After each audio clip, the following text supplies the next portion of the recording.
मंच में दिया कि मैं एक फिलिस्तीनी कविता की छोटी कविता का अनुवाद सुनूं। एकदम युवा कवि है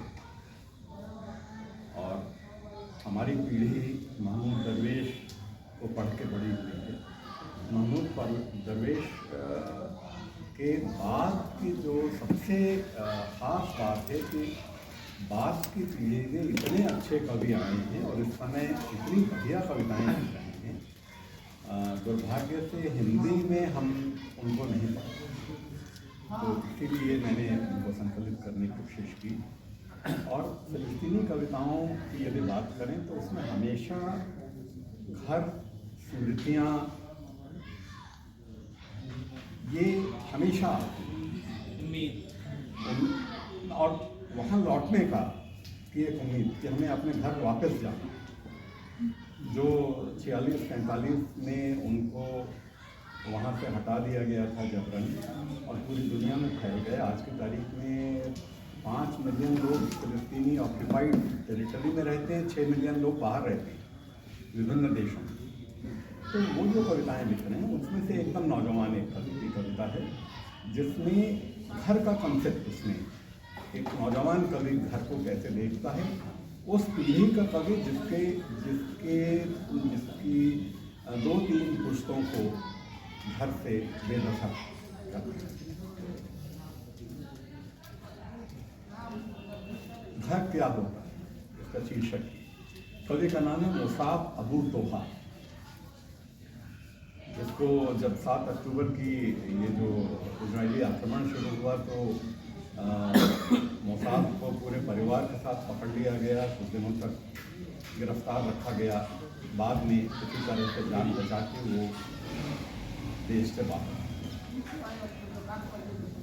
घर क्या होता है, यह हमारे स्कूल के रास्ते में खड़े पेड़ों की घनी छाया,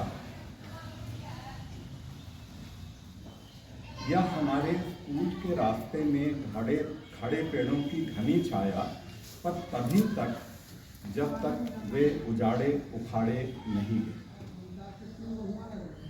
मेरे दादा दादी की शादी की फ्रेम की हुई ब्लैक एंड वाइट फोटो, पर तभी तक जब तक दीवार ज़मींदोज़ नहीं की।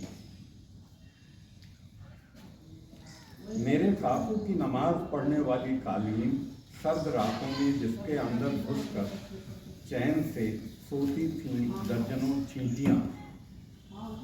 मेरे काकू की नमाज पढ़ने वाली कालीन सर्द रातों में जिसके अंदर घुसकर चैन से सोती थीं दर्जनों चींटियाँ, पर तभी तक जब तक उसे लूट कर बाद में अजायब घर में सजा नहीं दिया गया। मेरी माँ का चूल्हा जिस पर वे सेकती थी रोटियां और भूनती थी मुर्गे, पर तभी तक जब तक हमारा घर बम से उड़ाकर मलबे में तब्दील नहीं किया। वह कॉफ़ी हाउस जहाँ बैठकर मैं देखता था फुटबॉल के मैच,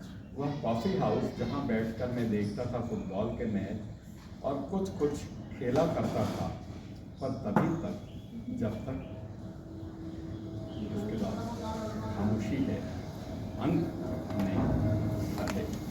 एक बच्चे ने मुझे बीच में ही रोक दिया। क्या 2 अक्षर की इतनी औकात होती है कि समा सकें इसमें इतनी